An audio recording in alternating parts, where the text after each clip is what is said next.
आप सबका मेरे साथ गुफ्तगू में शामिल होने के लिए बेहद शुक्रिया। आज की हमारी इस गुफ्तगू का मौजू है यकीन, कि कैसे हम अपने यकीन की वजह से ख़ुद को एक मुकाम पे ला सकते हैं। इंसान की जितनी भी बिल्डिंग खड़ी की गई है, जो उसका ज़मीर है, ये जो कुछ भी है, वो सब कुछ उसके यकीन पे है। हज़रत अली करमुल्लाह वजह का मैंने एक कौल पढ़ा जिसमें वो फरमाते हैं कि जो ज़ात रात को सोए दरख्तों पर परिंदों को गिरने नहीं देती, वो भला अपने इंसान को कैसे बेआसरा छोड़ सकती है। अब इस कौल को हर शख्स एक अलग अलग जगह पे लेगा जहाँ पे वो चीज़ों को समझता है। अब खुदा ताला तो एक है, पर हर बंदे का अल्लाह अलग अलग है। हो सकता है कि मेरा खुदा ऐसा हो कि जो मेरी हर गलती पे मुझे फ़ौरन से सज़ा दे देता है, और हो सकता है कि आपका खुदा ऐसा हो कि जो आपकी गलती को आपकी माँ की तरह दरगुजर कर देता है। कहने का क्या मतलब हुआ कि अल्लाह एक है, हम सबका अल्लाह अलग अलग है। जैसे हमने उसे जहाँ पे रखा, हमने उसे वैसे बना लिया।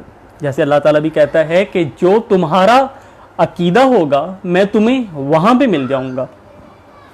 हमारे साथ जो लोग इस गुफ्तगू में अभी शामिल हो रहे हैं उन सबको खुशामदीद। उन सबको मैं दोबारा से बताना चाहूँगा कि हमारी आज की गुफ्तगू का मौजू है यकीन।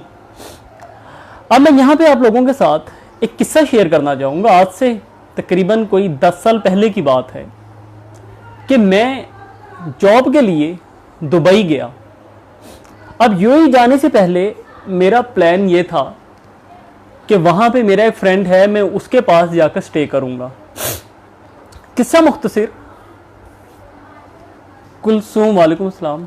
अच्छा, किस्सा मुख्तसर कि जब मैं वहाँ पे गया, मेरे फ्रेंड ने आकर मुझे पिक किया और कुछ ही घंटों में मुझे इस चीज़ का पता लग गया कि ये मेरा दोस्त मुझे अपने पास नहीं रख सकता है। वहाँ पे मेरे ऊपर एक तंगी सी हो गई, कुछ ऐसी मुश्किलात आ गई कि मुझे उस जगह को उसी रात को तब्दील करना पड़ा। अब या तो उस बंदे ने मेरे ऊपर वहाँ पे तंगी की, या फिर मेरा रब नहीं चाहता था कि मैं वहाँ पे रहूँ। अलबत्ता मैंने उस जगह को अपनी को तब्दील किया और मैं किसी और मुकाम पे रहने के लिए चला गया। मैं जहाँ पे रहने के लिए गया वहाँ पे मुझे एक ऐसा शख्स मिला कि जिसने मेरी ज़िंदगी में इतनी वैल्यूज़ ऐड की कि जो आज तक मेरे जिस्म का, मेरी पर्सनैलिटी का, मेरी शख्सियत का, मेरे हर चीज़ का हिस्सा बनी हुई है। अब कहने का क्या मकसद हुआ कि अगर वो शख्स मुझ पे वहाँ पे तंगी ना करता तो मैं उस जगह को तब्दील करके दूसरी जगह पे नहीं जा सकता था, और ना ही वहाँ पे जाके उस शख्स से मिल सकता था। पर वहाँ पे मेरे रब ने मुझ पे तंगी की, मैंने उस जगह को तब्दील किया और एक दूसरे मुकाम पे चला गया। ये कह लीजिए या तो उस बंदे ने मुझे वहाँ से निकाला, या फिर मेरा रब चाहता था कि मैं वहाँ से उठकर चला जाऊँ। उस शख्स के साथ मैंने 26 से 28 दिन गुजारे। उन 26 से 28 दिन का असर मेरी ज़िंदगी पे इतना हुआ कि जो कि आज तक 28 साल में भी नहीं हो सका। अब यहाँ पे हम इस किस्से को मुख्तसर करें, फिर मैं वहाँ से वापस आ गया। अब अगर मैं वहीं पे उस दोस्त के पास रह जाता तो मैं वो चीज़ें हासिल नहीं कर सकता था जो मुझे वहाँ जाकर मिल गई। मैं वहाँ से वापस आया उन सब चीज़ों को अपने साथ लेकर, जो आज तक भी मेरे साथ हैं।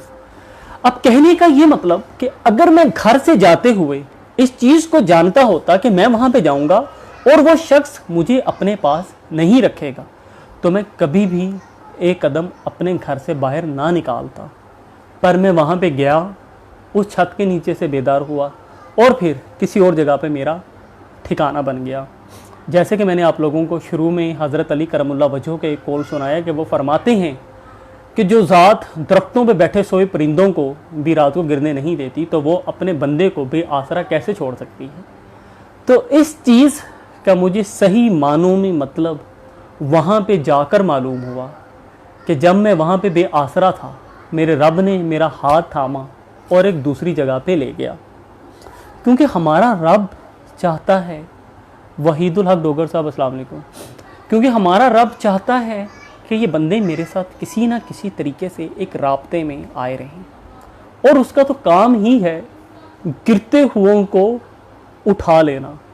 अब यहाँ पे मैं आप लोगों के साथ एक और चीज़ ऐड करूँगा। हमारी ज़िंदगी में बहुत से ऐसे वाक़यात आते हैं, बहुत से ऐसे मसले आते हैं कि जब हम कहते हैं कि मैं ये काम करने लगा हूँ पर मुझे नहीं लगता ये मैं काम कर सकूँगा, मुझे थोड़ा सा मुश्किल लग रहा है, ये मुझसे किस तरीके से मुमकिन होगा, मैं ये नहीं कर सकता। पर हम जब उस काम को शुरू कर लेते हैं तो हमारा रब हमारा हाथ थाम लेता है, बिल्कुल उसी तरह कि जब मैं वहाँ से बेघर हो चुका था और मेरे रब ने मुझे वहाँ पे एक छत दिलवा दी। तो कहने का मतलब ये हुआ कि आप जो काम भी शुरू करना चाहते हैं, जो भी कदम बढ़ाना चाहते हैं, सिर्फ अपनी ज़ात पे यकीन करके अगर आप चाहते हैं कि मैं कामयाब हो जाऊंगा, तो ये आपकी सबसे बड़ी भूल है। आपको अपनी गाड़ी का हर वक्त खुद ही ड्राइवर नहीं बनना है, आपको उस ड्राइविंग सीट पे अपने खुदा ताला को भी बिठाना है ताकि वो अपनी मर्ज़ी से जहाँ पे चाहे आपको ले जाए। अगर हम खुद से ही ज़ोर लगाते रहेंगे तो हम बार बार गिरते रहेंगे। मैं इस चीज़ का मुनाफी नहीं हूँ कि अल्लाह ताला फरमाता है कि मैं उनकी मदद करता हूँ जो अपनी मदद आप करते हैं। अब वहाँ पे सिलसिला ये है कि जब आप अपनी मदद आप करते हैं तो आप उस मदद में खुदा ताला की ज़ात को शरीक बनाकर कहते हैं कि ए मेरे रब, तेरी दी हुई कुव्वत से ही मैंने अपनी मदद की। पर जब हम यहाँ पे इस बात को भूल जाते हैं और हमें लगता है, और जब हम खुदा ताला की ताकत को भूल जाते हैं, कुव्वत को भूल जाते हैं और हमें लगता है कि हम जो कुछ भी कर रहे हैं ये सिर्फ मेरा कुव्वत बाजू है, तो यहाँ भी हम मार खा जाते हैं। आपको अपने हर अमल में खुदा ताला को शरीक बनाना है। जो लोग भी नया बिजनेस करना चाहते हैं उन सबको मैं यकीन के साथ कहता हूँ कि आप लोग जो काम करना चाहते हैं खुदा ताला का नाम लेकर सिर्फ आप एक कदम बढ़ाइए। यकीन मान लीजिए जब आप अपना एक कदम आगे बढ़ाते हैं तो दूसरा कदम बढ़ाना आपकी मजबूरी बन जाता है। उस कदम को आगे बढ़ाए बगैर आपको गुजारा नहीं है। आपने पहला कदम खुदा ताला की दी हुई कुव्वत से बढ़ाया, अब दूसरा कदम खुदा ताला कहता है कि मैं ज़बरदस्ती से उठवाऊंगा, और हम अपना दूसरा कदम उठाकर अपने सफ़र में एक स्टेप आगे आ जाते हैं।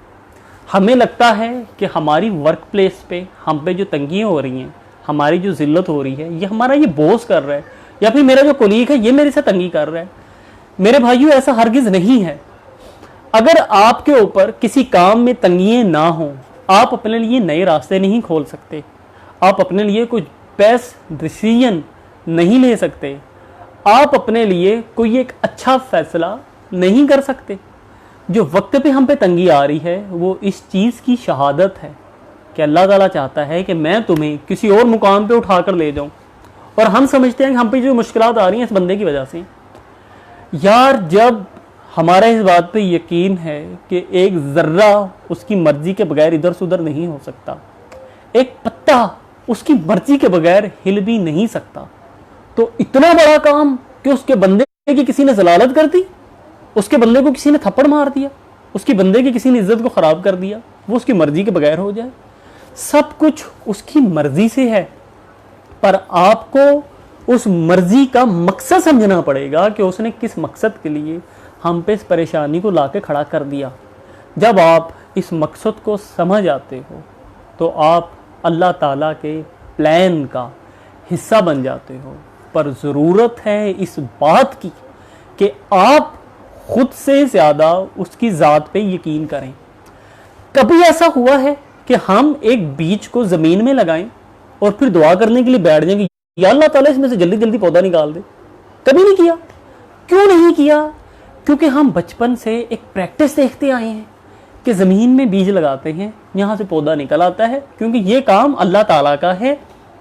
तो मेरे भाइयों, जब हम मेहनत करने का सिलसिला शुरू करते हैं, हम एक आइडिया का बीज लगाते हैं, अपनी मेहनत का, कोशिश का, यकीन का, उम्मीद का, उसे पानी देते हैं, उसके बाद ही हमारी तरक्की का फल निकलने लगता है। उसके लिए आपको सिर्फ इतना करना है कि अपनी हर मेहनत का सिला सिर्फ उसकी ज़ात से मांगना है, ना कि अपने बॉस से मांगना है। हज़रत अली करमुल्लाह वजह फरमाते हैं कि जब तुम किसी के साथ एहसान करो तब उसके शर से महफूज रहो। पर हम क्या करते हैं, हम जिसके साथ एहसान करते हैं, जिसके साथ अच्छा करते हैं, हम उसी से उस चीज़ का बदला चाहते हैं।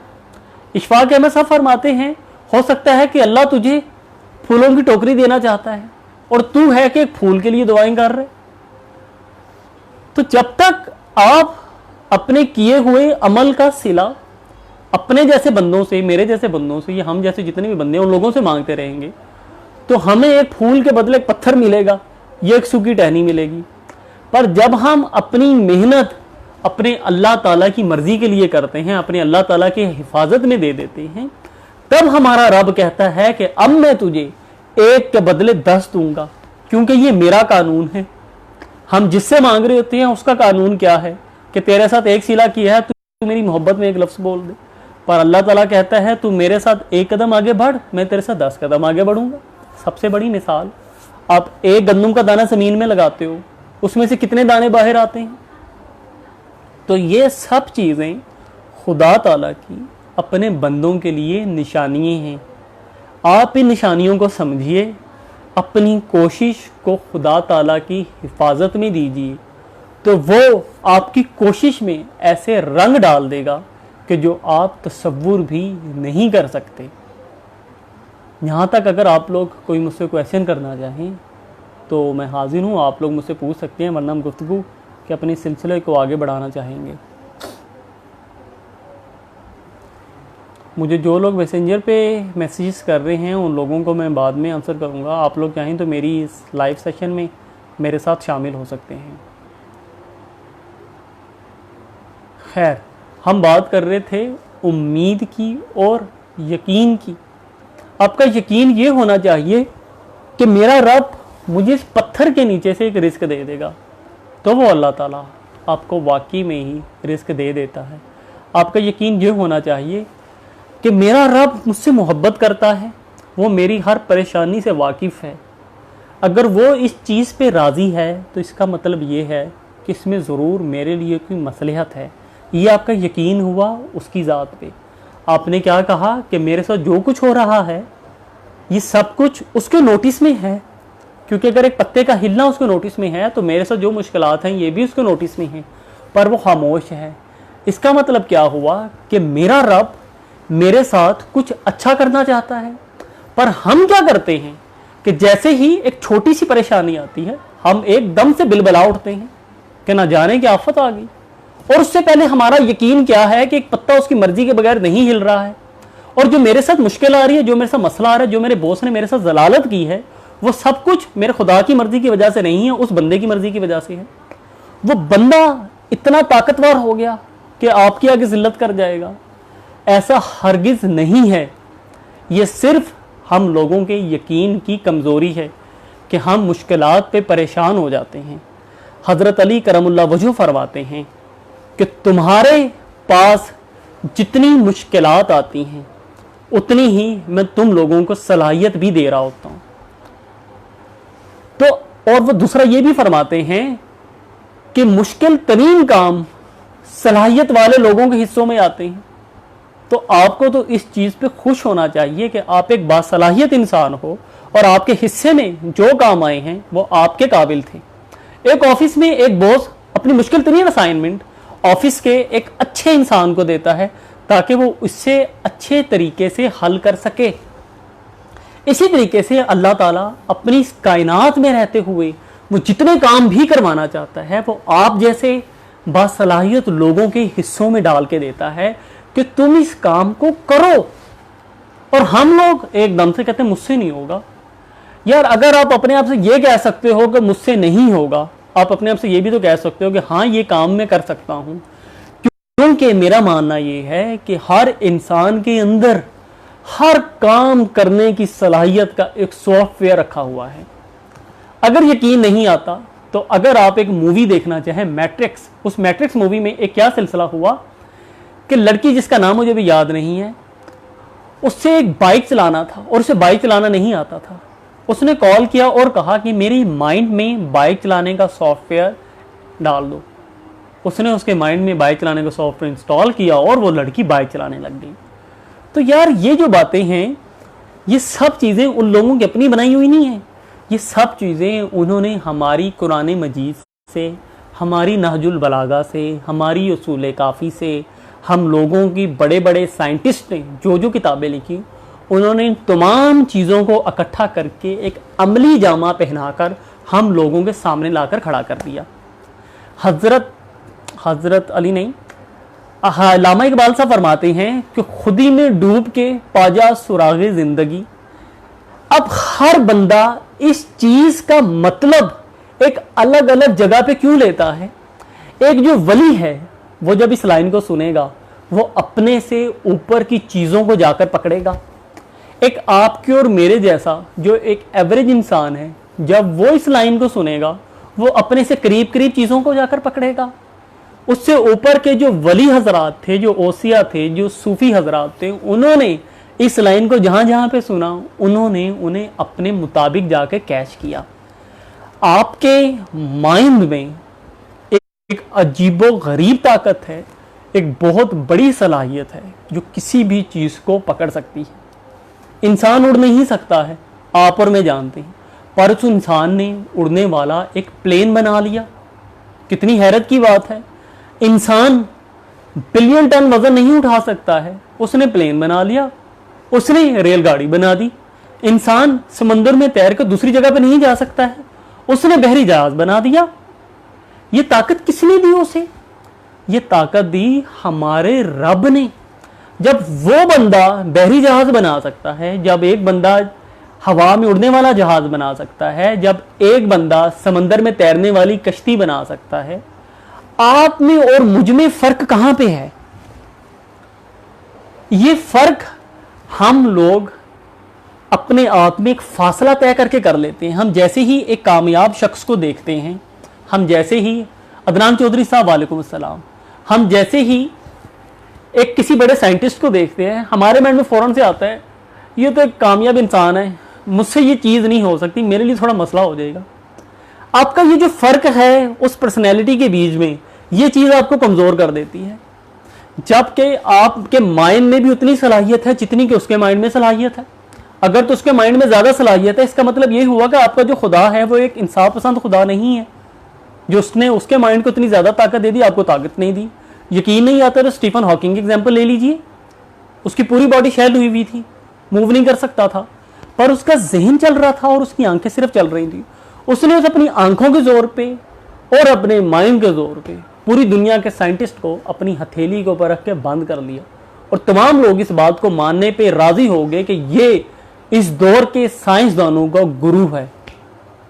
ठीक है, बेशुमार एग्जाम्पल्स भरी पड़ी हैं। यकीन करना है आपको अपनी ज़ात पे, और ज़रूरत इस बात की है कि आप जितना अक्लमंद दूसरों को सामने अपने आप को साबित करना चाहते हैं, उससे पहले आप उतना अक्लमंद अपने आप को तस्लीम कर लीजिए। जब आप अपने आप को अक्लमंद तस्लीम कर लेते हैं तो फिर दूसरा बंदा आपको वो अकल देने लगता है। हम चाहते हैं कि दूसरा बंदा मुझे इज्जत दे, पर वो बंदा आपको उतनी इज्जत तब तक नहीं दे सकता जब तक उतनी इज्जत आप खुद को नहीं दे लेते। हमारे साथ जो गुफ्तगू में कुकू गिलानी है और सैयद मुताहिर साहब शामिल हुए हैं, उन सबको अस्सलाम वालेकुम। जो हमारे साथ इस गुफ्तगू में अभी शामिल हुए हैं तलहा साहब है, उन सबको मैं बताना चाहूँगा कि आज की हमारी गुफ्तगू का मौजू है यकीन। मैंने इस गुफ्तगू का सिलसिला शुरू किया था हज़रत अली करमुल्लाह वजह अलैहिस्सलाम के कौल से। वो फरमाते हैं, वालेकुम सलाम इस कुकू गुलानी, वो फरमाते हैं कि जो ज़ात रात को सोए दरख्तों पर परिंदों को भी गिरने नहीं देता, तो वो ज़ात तुम लोगों को बेआसरा कैसे छोड़ सकता है। तो इसी गुफ्तगू का सिलसिला हमने शुरू किया हुआ है। अगर आप लोगों में से कोई भी अपना क्वेश्चन करना चाहता है वो हमसे क्वेश्चन कर सकता है। अगर आप लोगों में से कोई भी शख्स इस गुफ्तगू में मेरे साथ ऑनलाइन होना चाहता है, वो मेरे साथ गुफ्तगू में मेरे साथ ऑनलाइन हो सकता है। आप लोग हमें अपने क्वेश्चंस कर सकते हैं, अपनी कमेंट्स कर सकते हैं। चौधरी अफ़ाक अस्सलाम वालेकुम। खैर, अपनी हम गुफ्तगू का सिलसिला आगे बढ़ाते हैं कि आप जो करना चाहते हैं, सबसे पहले आप ख़ुद को इस बात का यकीन दिलवा लीजिए और इस चीज़ को अपने पल्ले से बांध लीजिए कि हर आने वाली मुश्किल आपके लिए एक फ़ायदा लेकर आ रही है। हमें दिखने में नज़र आ रहा है कि ये 8-10 प्रॉब्लम्स मेरे लिए मसला हैं, वो मेरे भाई आपके लिए मसला नहीं है, वो सिर्फ आपके आगे खड़े हुए चंद दीवारें हैं, चंद पर्दे हैं। उस दीवार को फेल करते हैं, पास करते हैं, उन पर्दों को उठाते जाएं, उठाते जाएं, उठाते जाएं। आपका एक आखिरी कदम आपको जीत की तरफ ले जाएगा। ज़रूरत पर फिर इस बात की है कि आप अपने आप को इस बात का यकीन दिलवा लीजिए कि आप एक कामयाब इंसान बन सकते हैं। और आपको मेहनत हासिल करने के लिए तकलीफ उठाना ज़रूरी है। इस चीज़ से आपको कोई चीज़ फल चाहिए, उसके लिए भी आपको तकलीफ उठाना ज़रूरी है। आप अपने एक अच्छे हुलिये में रह के सब कुछ हासिल नहीं कर सकते। No pain no gain. पहले भी मैंने एक चीज़ का जिक्र आप लोगों से किया तो दोबारा से कर देता हूँ। एक बुज़ुर्ग थे जो कि महल में रहा करते थे, बल्कि वक्त के बादशाह थे। वो खुदा ताला के आशिक बनना चाहते थे, अल्लाह ताला के रास्ते में निकलना चाहते थे। एक रात को सोए हुए थे तो रात को उन्हें छत के ऊपर से ऊँटों के चलने की आवाज़ आई। वो फौरन से आवाज़ देकर पूछते हैं कि छत के ऊपर कौन है? ऊपर से आवाज़ आती है छत पे ऊँट हैं। वो बादशाह कहता है तुम्हारा दिमाग खराब है, कभी छतों पे भी ऊँट हो सकते हैं। ऊपर से आवाज़ आती है कभी महलों में भी फ़कीर हो सकते हैं। इस बात कहने का मकसद सिर्फ ये हुआ कि अगर आपको कुछ हासिल करना है, आपको फ़कीर बनना है, तो आपको पहले दिल से फ़कीर बनना पड़ेगा। 5 लाख रुपए का ड्रेस पहनकर टखनों से ऊंची शलवार करके नमाज पढ़ेंगे, उस नमाज का कोई फ़ायदा नहीं है कि अल्लाह ताला को आजिज़ दिखा रहे हैं कि मैं बड़ा आजिज़ बंदा हूँ। ड्रेस 5 लाख रुपए का पहना है, टखनों से ऊपर शलवार की हुई है और कह रहे हैं कि मैं एक आजिज़ बंदा हूँ। हुमायूं शुजा साहब अस्सलाम वालेकुम, मेरे सर हैं अब्दुल्ला लेवेंट साहब अस्सलाम वालेकुम। तो अगर आजिज़ बनना है आपको सबसे पहले अपने दिल से आजिज़ बनना पड़ेगा, उसके बाद फिर आप फ़कीरी की लाइन ले सकोगे। तकलीफ उठाकर ही आपको कुछ अच्छा मिल सकेगा। अगर यकीन नहीं आता है तो आप लोग देख लीजिए, इंसान की ज़िंदगी में जो सबसे बड़ी खुशी आती है 9 महीने की तकलीफ के बाद आती है। एक माँ 9 महीने की तकलीफ उठाती है ताकि उससे एक अच्छा पैगाम मिल सके। 9 महीने की तकलीफ एक साइड पे, और जब एक बच्चे की पैदाइश होती है उस वक्त माँ जो तकलीफ सहती है वो तकलीफ एक साइड पे। पर वो माँ वो तकलीफ क्यों सह रही है? क्योंकि उसे पता है कि मुझे कुछ अच्छा मिलने वाला है। हमारे दिल में जो अच्छा मिलने की एक लालच है ना, हमारे दिल में जो एक आंसर है, हमारी माइंड में जो एक आंसर है कि अभी मेरे साथ कुछ अच्छा हो जाएगा, वो हमें वक्त की तकलीफों से पार लगा देता है। सेम प्रॉब्लम हमारे साथ इस जिंदगी में भी है और हमारे साथ आखिरत में भी है। अगर एक बच्चा जो माँ के पेट में मौजूद है उससे हम कहें कि ऐ बच्चे तू बाहर आ जा, बाहर की दुनिया बड़ी रंगीन है, वो बच्चा कहेगा मैं हरगिज़ इस दुनिया में ना आऊँगा, क्योंकि उस बच्चे ने उस माँ के पेट की दुनिया देखी हुई है, जहाँ पे वो खुद को महफूज समझता है, जहाँ पे वो खेलता है, जहाँ पे वो खाना खाता है, जहाँ पे बीमार नहीं होता है। पर हमने उस पेट से बाहर की दुनिया देख चुकी है तो हम कहते हैं इस दुनिया में आ जाए, ये दुनिया तेरे लिए बहुत अच्छी है, और हम आखिरत की दुनिया की तरफ जाते हुए कतराते हैं। हम दावे तो बड़े बड़े करते हैं कि हाँ मैं वहाँ पे चला जाऊँगा, मैं यहाँ पे अच्छे अच्छे अमाल करूँगा, वो दुनिया मैं अपनी अच्छी बना लूँगा, पर हमारा एक कदम भी उस साइड पे जाने के लिए अच्छा नहीं है। क्यों अच्छा नहीं है? क्योंकि हमने उस जगह का नज़ारा नहीं किया हुआ।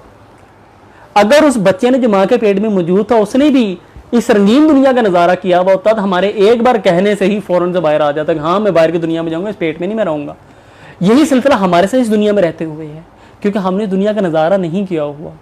पर जिन दरवेशों ने उस दुनिया का नज़ारा कर लिया, खुदा ताला ने उनके आँख के आगे से पर्दा हटा दिया, उन्होंने इस दुनिया को तलाक दे दी और जाकर कचरे के ढेर पे बैठ गए, ताकि ये दुनिया के इंसान जो दुनिया से मोहब्बत करते हैं ये हमारे करीब ना आए। अक्सर आप लोगों ने देखा होगा जो दरवेश हजरात होते हैं गंदे कपड़ों में होते हैं, कचरे पे बैठे हुए होते हैं, गंदी गंदी जगह पे होते हैं, जबकि इस बात को तो वो भी जानते हैं कि सफाई निस्फ ईमान है। अब एक दरवेश सफाई निस्फ ईमान को सुन के क्यों नहीं काम कर रहा है? उसकी रीज़न ये है कि वो सफाई आपके दिल की, आपके ईमान की, आपके ज़मीर की, आपके जहन की, आपके जिस्म के अंदर की सफाई है, ना कि आपके इन कपड़ों के ऊपर लगे हुए धब्बे। खुदा ताला आपके इन कपड़ों के धब्बों को तो साइड पे कर देगा, पर जो दिल पे लगा हुआ धब्बा है वो धब्बे पकड़े जाएंगे। इसका क्या मतलब हुआ कि हम लोग जो अपने स्कूल के ज़माने से सुनते आए थे, हमारे टीचर्स हमसे कहा करते थे साफ कपड़े कल को पहन के आना, सफाई निस्फ ईमान है। अब उस टीचर को जाकर कौन बताए कि मेरा दूसरा टीचर जो कॉटन का वाइट कलर का सूट पहनकर बैठा हुआ है उसका तो निस्फ ईमान मुकम्मल हो चुका है, अब उसे किस चीज़ का खतरा है? जितने मर्जी चाहे जाकर गुनाह करता फिरे, अल्लाह ताला 50% नंबर देकर तो पास कर ही देगा ना। पर मेरे भाइयों वो ईमान आपके दिल के अंदर का ईमान है। घर में बैठे हुए कुत्ते को पकड़कर बाहर निकाल दोगे और कहोगे कि घर में रहमतें आने लग जाएंगी, तो कभी भी घर में रहमतें नहीं आएंगी। वो कुत्ता घर में बैठा हुआ रस्सी के साथ बंधा हुआ कुत्ता नहीं है, वो कुत्ता आपके और मेरे दिल के अंदर है। वो कुत्ता क्या है? लालच, हसद, कमीनगी, कीना, नफरत, चुगली। जब तक हम इन ढेर सारे कुत्तों को यहां पर रखकर बैठे रहेंगे और फिर हम कहेंगे कि अब रहमतें आए इस घर में, कभी भी नहीं आएंगी। और इस घर में, इस दीवारों के घर में रहमतें नहीं आती। रहमत हमेशा इस घर में आती है, क्योंकि खुदा सबसे पहले रहमत है। उसके बाद उसने कहा कि मेरा रसूल रहमत लिल आलमीन है, क्योंकि खुदा ताला, बल्कि रहमत क्या है, अल्लाह ताला तो रहमत को तख्लीक करने वाला है, अल्लाह ताला रहमतों को बांटने वाला है। तो क्या वो इस सीमेंट की, रेत की, बजरी की दीवारों में रहमतों को भेजेगा? कभी भी नहीं। वो जिस दिल में खुद आना चाहता है, उसी दिल में चाहता है कि रहमतें भी इसी दिल में आएं, ताकि मैं यहाँ पे क़याम पजीर हो सकूं, मैं यहाँ पे लंबे अरसे के लिए रह सकूं। जब आप अपने इस दिल को साफ करोगे, अपने इस दिल को पाक करोगे, अपने इस दिल में खुशबू लगाओगे, अपने इस दिल में मोहब्बत जगाओगे, अपने इस दिल में दिया लगाओगे कभी ना बुझने वाला, तो फिर वो रब यहाँ पे आकर क़याम पजीर होगा, फिर अपने बंदे से खुश भी होगा, फिर वहाँ पे रहमतें भी आएंगी, फिर वहाँ पे चिराग भी जलेंगे, हर चीज़ हमारे मुताबिक होने लगेगी। क्योंकि वो कहता है कि अगर तूने अपनी चाहत मेरी चाहत में शामिल कर दी, फिर मेरी चाहत तेरी चाहत में शामिल है। यहाँ की गुफ्तगू तक मेरे साथ जो जो लोग भी शामिल रहे, उन सब का इंतहाई मशकूर हूँ। हमारे साथ अंजल्ला हैं, टोनी फुर्जा हैं, अब्दुल्ला लेमेंट हैं, हुमायूं शुजा साहब हैं, नूरुल खुदा हैं, सतार रिंद हैं, कुकू गिलानी हैं। सबके नाम लाना ज़ुबान पे मुमकिन नहीं है। सैयद मुताहिर हसन साहब हैं। तो जो जो लोग भी हमारे साथ गुफ्तगू में शामिल रहे, उन सबका मैं इंतहाई मशकूर हूँ। अगर आप लोग कोई क्वेश्चन करना चाहते हैं मुझसे कर सकते हैं, आप लोग कमेंट कर सकते हैं, आप लोग मुझे